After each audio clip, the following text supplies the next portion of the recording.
नमस्कार, खबरों के इस बुलेटिन में तुहाडा स्वागत है। मैं हां रचना सेवक। पहला पेश ने चोणवीआं खबरां। प्रधानमंत्री नरेंद्र मोदी ने अज मध्य प्रदेश के बागेश्वर धाम मैडिकल और विज्ञान खोज संस्थान का रखिया नींह पत्थर। क्या कैंसर नाल लड़न लई इस साल के बजट विच कई ऐलान किए गए। मोदी ने कहा अगले 3 सालों में कैंसर के केयर सेंटर खोले जाएंगे। भलके 8वीं ग्लोबल इन्वेस्टर्स समिट का करनगे उद्घाटन।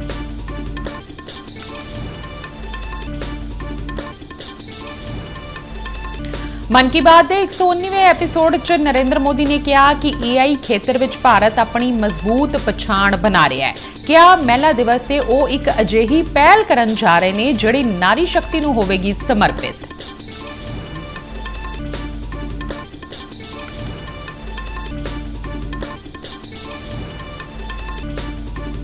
केंद्र सरकार अते किसान संगठनां विचाले अगले दौर की गलबात 19 मार्च नूं।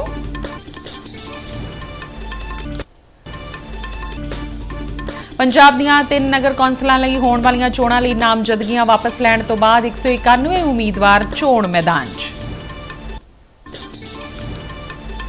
अमरीका विच बैठे गुरदेव जस्सल दे जबरी वसूली रैकेट दा पर्दाफाश। ASI सने 2 गिरफ्तार। पंजाब पुलिस ने सोशल मीडिया च दित्ती जानकारी।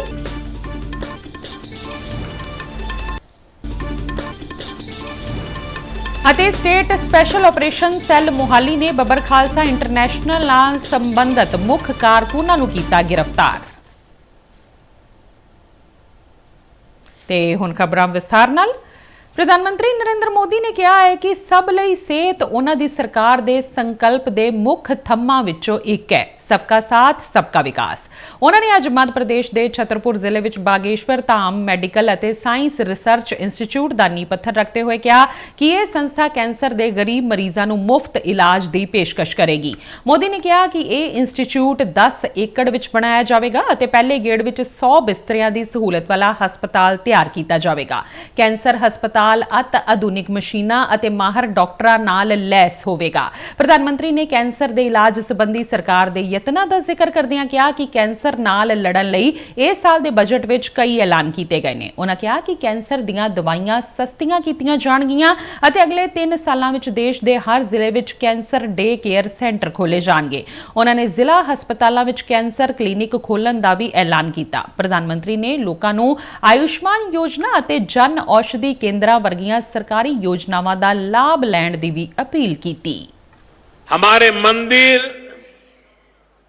हमारे मठ, हमारे धाम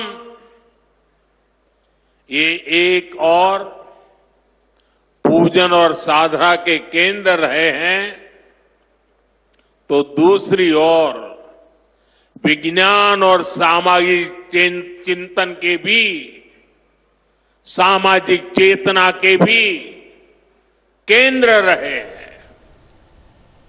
कुछ सियासी पार्टियां वालों सनातन धर्म बारे कीतियां जा रही टिप्पणियां की आलोचना करदिआं प्रधानमंत्री ने कहा कि कुछ नेतावां दा टोला धर्म का मजाक उड़ाता है। वह साडे त्योहारां ते परंपरावां लई गलत भाषा की वरतों करता है। गुलामी की मानसिकता से घिरे हुए लोग हमारे मत, मान्यताओं और मंदिरों पर, हमारे संत, संस्कृति और सिद्धांतों पर हमला करते रहते हैं। ये लोग हमारे पर्व, परंपराओं और प्रथाओं को गाली देते हैं। प्रधानमंत्री भोपाल विच भाजपा के सारे संसद मैंबरां, विधायकों और सूबे के होर अधिकारियों नाल भी चर्चा कर रहे हैं। मध्य प्रदेश, बिहार और असम के अपने 3 दिना दौरे दौरान प्रधानमंत्री अज मध्य प्रदेश पहुंचे, जिथे वो भोपाल विच 2 रोज़ा ग्लोबल निवेशक सम्मेलन 2025 का उद्घाटन भी करेंगे। भलके प्रधानमंत्री बिहार के भागलपुर का दौरा करेंगे, जिथे वो प्रधानमंत्री किसान सम्मान निधि योजना की 19वीं किश्त जारी करेंगे। देश भर के 9.7 करोड़ तो वध किसानों को 21,500 करोड़ रुपए तो वध ਦੀ ਸਿੱਧੀ ਵਿੱਤੀ ਸਹਾਇਤਾ ਮਿਲੇਗੀ। ਉਹ ਬਿਹਾਰ ਵਿੱਚ ਵੱਖ-ਵੱਖ ਵਿਕਾਸ ਪ੍ਰੋਜੈਕਟਾਂ ਦਾ ਉਦਘਾਟਨ ਵੀ ਕਰਨਗੇ। ਉਸ ਤੋਂ ਬਾਅਦ ਪ੍ਰਧਾਨ ਮੰਤਰੀ ਝੁਮੋਇਰ ਬਿਨੰਦਨੀ 2025 ਇਵੈਂਟ ਵਿੱਚ ਸ਼ਾਮਲ ਹੋਣ ਲਈ ਗੁਵਾਹਾਟੀ ਜਾਣਗੇ। ਮੰਗਲਵਾਰ ਉਹ ਐਡਵਾਂਟੇਜ ਅਸਮ 2.0 ਨਿਵੇਸ਼ ਅਤੇ ਬੁਨਿਆਦੀ ਢਾਂਚਾ ਸੰਮੇਲਨ 2025 ਦਾ ਉਦਘਾਟਨ ਕਰਨਗੇ। ਆਂਦੇ ਸੋਮਵਾਰ ਪ੍ਰਧਾਨ ਮੰਤਰੀ ਨਰਿੰਦਰ ਮੋਦੀ ਭੋਪਾਲ ਵਿਖੇ 8ਵੀਂ ਗਲੋਬਲ ਇਨਵੈਸਟਰਜ਼ ਸਮਿਟ ਦਾ ਉਦਘਾਟਨ ਕਰਨਗੇ। ਇਸ ਦਾ ਆਯੋਜਨ ਇੰਦਰਾ ਗਾਂਧੀ ਰਾਸ਼ਟਰੀ ਮਾਨਵ ਮਿਊਜ਼ੀਅਮ ਵਿੱਚ ਹੋ ਰਿਹਾ ਹੈ।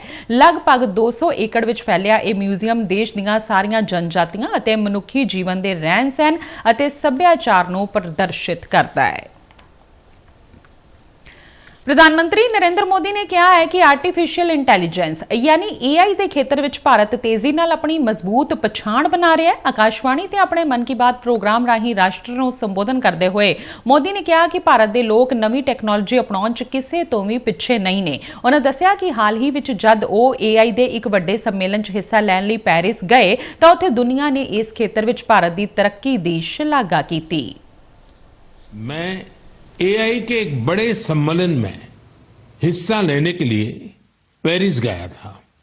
वहां दुनिया ने इस सेक्टर में भारत की प्रगति की खूब सराहना की। हमारे देश के लोग आज AI का उपयोग किस किस तरह से कर रहे हैं, इसके उदाहरण भी हमें देखने को मिल रहे हैं।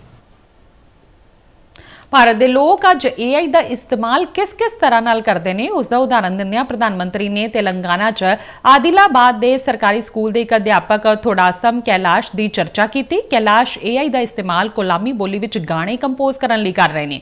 ਮੋਦੀ ਨੇ ਕਈ ਹੋਰ ਜਨਜਾਤੀ ਭਾਸ਼ਾਵਾਂ 'ਚ ਗੀਤ ਤਿਆਰ ਕਰਨ ਵਿੱਚ ਕੈਲਾਸ਼ ਦੇ ਯੋਗਦਾਨ ਦੀ ਸ਼ਲਾਘਾ ਕੀਤੀ। स्पेस और साइंस की तरह एक और क्षेत्र है जिसमें भारत तेजी से अपनी मजबूत पहचान बना रहा है।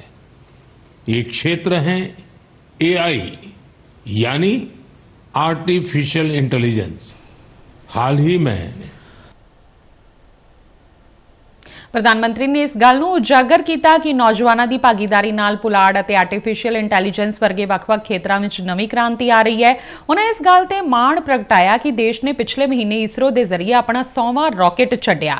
ਉਹਨਾਂ ਕਿਹਾ ਕਿ ਇਸ ਨਾਲ ਪਤਾ ਚੱਲਦਾ ਹੈ ਕਿ ਰਾਸ਼ਟਰ ਦਿਨ ਪ੍ਰਤੀ ਦਿਨ ਪੁਲਾੜ ਵਿਗਿਆਨ ਵਿੱਚ ਨਵੀਆਂ ਉਚਾਈਆਂ ਛੂ ਰਿਹਾ ਹੈ। ਮੋਦੀ ਨੇ ਕਿਹਾ ਕਿ ਇਸਰੋ ਦੀਆਂ ਸਫਲਤਾਵਾਂ ਦਾ ਦਾਇਰਾ ਬਹੁਤ ਵਿਆਪਕ ਹੈ, ਜਿਸ ਵਿੱਚ ਸੈਟੇਲਾਈਟ ਲਾਂਚ, ਚੰਦਰਯਾਨ ਦੀ ਸਫਲਤਾ, ਮੰਗਲਯਾਨ, ਆਦਿਤਯ L1 ਅਤੇ ਇੱਕ ਹੀ ਰਾਕੇਟ ਨਾਲ ਇੱਕੋ ਵਾਰ 104 ਉਪਗ੍ਰਹਿ ਪੁਲਾੜ ਵਿੱਚ ਭੇਜਣ ਵਰਗੇ ਬੇਮਿਸਾਲ ਮਿਸ਼ਨ ਸ਼ਾਮਲ ਨੇ। ਉਹਨਾਂ ਕਿਹਾ ਕਿ ਪਿਛਲੇ 10 ਸਾਲਾਂ 'ਚ ਕਰੀਬ 460 ਸੈਟੇਲਾਈਟ ਛੱਡੇ ਗਏ ਨੇ, ਜਿਨ੍ਹਾਂ ਵਿੱਚ ਹੋਰ ਦੇਸ਼ਾਂ ਦੇ ਸੈਟੇਲਾਈਟ ਵੀ ਸ਼ਾਮਲ ਨੇ। ਪ੍ਰਧਾਨ ਮੰਤਰੀ ਨਰਿੰਦਰ ਮੋਦੀ ਨੇ ਪੁਲਾੜ ਵਿਗਿਆਨੀਆਂ ਦੀ ਟੀਮ ਵਿੱਚ ਨਾਰੀ ਸ਼ਕਤੀ ਦੀ ਭਾਗੀਦਾਰੀ ਵਧਣ ਤੇ ਵੀ ਤਸੱਲੀ ਪ੍ਰਗਟ ਕੀਤੀ। ਉਹਨਾਂ ਨੇ ਇਸ ਗੱਲ ਤੇ ਵੀ ਖੁਸ਼ੀ ਜ਼ਾਹਿਰ ਕੀਤੀ ਕਿ ਪੁਲਾੜ ਖੇਤਰ ਸਾਡੇ ਨੌਜਵਾਨਾਂ ਨੂੰ ਵੀ ਬਹੁਤ ਪਿਆਰਾ ਹੈ। देश इसरो के 100वें रॉकेट की लॉन्चिंग के साक्षी बने हैं। ये केवल एक नंबर नहीं है, बल्कि इससे स्पेस साइंस में नित नई ऊंचाइयों को छूने के हमारे संकल्प का भी पता चलता है। ਪ੍ਰਧਾਨ ਮੰਤਰੀ ਨੇ 8 ਮਾਰਚ ਨੂੰ ਅੰਤਰਰਾਸ਼ਟਰੀ ਮਹਿਲਾ ਦਿਵਸ ਮਨਾਉਣ ਬਾਰੇ ਮਨ ਕੀ ਬਾਤ ਪ੍ਰੋਗਰਾਮ 'ਚ ਚਰਚਾ ਕਰਦਿਆਂ ਕਿਹਾ ਕਿ ਨਾਰੀ ਸ਼ਕਤੀ ਨੂੰ ਸਲਾਮ ਕਰਨ ਦਾ ਇਹ ਵਿਸ਼ੇਸ਼ ਮੌਕਾ ਹੈ। ਉਹਨਾਂ ਨੇ ਦੇਵੀ ਦੀ ਮਹਾਨਤਾ ਤੇ ਚਾਨਣਾ ਪਾਉਂਦੇ ਹੋਏ ਕਿਹਾ ਕਿ ਸਾਰਾ ਗਿਆਨ ਹੀ ਦੇਵੀ ਦੇ ਵੱਖ-ਵੱਖ ਰੂਪਾਂ ਦਾ ਪ੍ਰਗਟਾਵਾ ਹੈ ਅਤੇ ਜਗਤ ਦੀ ਨਾਰੀ ਸ਼ਕਤੀ ਹੀ ਉਹਨਾਂ ਦਾ ਪ੍ਰਤੀਬਿੰਬ ਹੈ। ਉਹਨਾਂ ਕਿਹਾ ਕਿ ਸਾਡੀ ਸੱਭਿਅਤਾ 'ਚ ਬੇਟੀਆਂ ਦਾ ਸਨਮਾਨ ਸਰਵਉੱਚ ਰਿਹਾ ਹੈ ਅਤੇ ਦੇਸ਼ ਦੀ ਮਾਤ ਸ਼ਕਤੀ ਨੇ ਸਾਡੇ ਆਜ਼ਾਦੀ ਸੰਗਰਾਮ ਅਤੇ ਸੰਵਿਧਾਨ ਦੇ ਨਿਰਮਾਣ ਵਿੱਚ ਵੱਡੀ ਭੂਮਿਕਾ ਨਿਭਾਈ ਹੈ। ਉਹਨਾਂ ਨੇ ਸੰਵਿਧਾਨ ਸਭਾ 'ਚ ਰਾਸ਼ਟਰੀ ਝੰਡਾ ਪੇਸ਼ ਕਰਦੇ ਹੋਏ ਹੰਸਾ ਮਹਿਤਾ ਦੀ ਆਵਾਜ਼ 'ਚ ਉਹਨਾਂ ਦੇ ਸੰਦੇਸ਼ ਦਾ ਜ਼ਿਕਰ ਕੀਤਾ ਅਤੇ ਕਿਹਾ ਕਿ ਹੰਸਾ ਮਹਿਤਾ ਨੇ ਸਾਡੇ ਰਾਸ਼ਟਰੀ ਝੰਡੇ ਦੇ ਨਿਰਮਾਣ ਤੋਂ ਲੈ ਕੇ ਉਸ ਲਈ ਬਲੀਦਾਨ ਦੇਣ ਵਾਲੀਆਂ ਦੇਸ਼ ਭਰ ਦੀਆਂ ਮਹਿਲਾਵਾਂ ਦੇ ਯੋਗਦਾਨ ਨੂੰ ਸਾਹਮਣੇ ਰੱਖਿਆ। सभी विद्याएं देवी के ही विभिन्न स्वरूपों की अभिव्यक्ति है और जगत की समस्त नारी शक्ति में भी उनका ही प्रतिरूप है। हमारी संस्कृति में बेटियों का सम्मान सर्वोपरि रहा है। देश की मातृशक्ति ने हमारे स्वतंत्रता संग्राम और संविधान के निर्माण में भी बड़ी भूमिका निभाई है। ਪ੍ਰਧਾਨ ਮੰਤਰੀ ਨੇ ਐਲਾਨ ਕੀਤਾ ਕਿ ਇਸ ਵਾਰ ਮਹਿਲਾ ਦਿਵਸ ਤੇ ਉਹ ਇੱਕ ਅਜਿਹੀ ਪਹਿਲ ਕਰਨ ਜਾ ਰਹੇ ਨੇ ਜਿਹੜੀ ਨਾਰੀ ਸ਼ਕਤੀ ਨੂੰ ਸਮਰਪਿਤ ਹੋਵੇਗੀ। ਉਹਨਾਂ ਕਿਹਾ ਕਿ ਮਹਿਲਾ ਦਿਵਸ ਤੇ ਉਹ ਪ੍ਰਧਾਨ ਮੰਤਰੀ ਦੇ ਐਕਸ ਅਤੇ ਇੰਸਟਾਗ੍ਰਾਮ ਅਕਾਊਂਟ ਤੇ ਪੂਰੀ ਦੁਨੀਆ ਤੱਕ ਆਪਣੀ ਗੱਲ ਪਹੁੰਚਾਉਣ ਦੇ ਮੌਕੇ ਦਾ ਲਾਭ ਉਠਾ ਸਕਦੀਆਂ ਨੇ। साथियों, इस बार महिला दिवस पर मैं एक ऐसी पहल करने जा रहा हूं जो हमारी नारी शक्ति को समर्पित होगी। इस विशेष अवसर पर मैं अपने सोशल मीडिया अकाउंट जैसे एक्स, इंस्टाग्राम के अकाउंट्स, उनको देश की कुछ इंस्पायरिंग वुमेन को एक दिन के लिए सौंपने जा रहा हूं। ऐसी वुमेन जिन्होंने अलग अलग क्षेत्रों में उपलब्धियां हासिल की हैं। ਪ੍ਰਧਾਨ ਮੰਤਰੀ ਨੇ ਉੱਤਰਾਖੰਡ ਵਿਖੇ ਰਾਸ਼ਟਰੀ ਖੇਡਾਂ ਦੇ ਰੋਮਾਂਚ ਬਾਰੇ ਵੀ ਚਰਚਾ ਕੀਤੀ, ਜਿੱਥੇ 11,000 ਤੋਂ ਵੱਧ ਖਿਡਾਰੀਆਂ ਨੇ ਸ਼ਾਨਦਾਰ ਪ੍ਰਦਰਸ਼ਨ ਕੀਤਾ। ਉਹਨਾਂ ਨੇ ਸਭ ਤੋਂ ਵੱਧ 골ਡ ਮੈਡਲ ਜਿੱਤਣ ਵਾਲੀ ਫੌਜ ਦੀ ਟੀਮ ਨੂੰ ਵਧਾਈ ਦਿੱਤੀ। ਉਹਨਾਂ ਕਿਹਾ ਕਿ ਸਾਡੇ ਬਹੁਤ ਸਾਰੇ ਖਿਡਾਰੀ ਖੇਲੋ ਇੰਡੀਆ ਅਭਿयान ਦੀ ਦੇਣ ਨੇ। उत्तराखंड में हुए राष्ट्रीय खेलों के रोमांच का आनंद उठाया होगा। देश भर के 11,000 से अधिक एथलीट्स ने इसमें शानदार प्रदर्शन किया।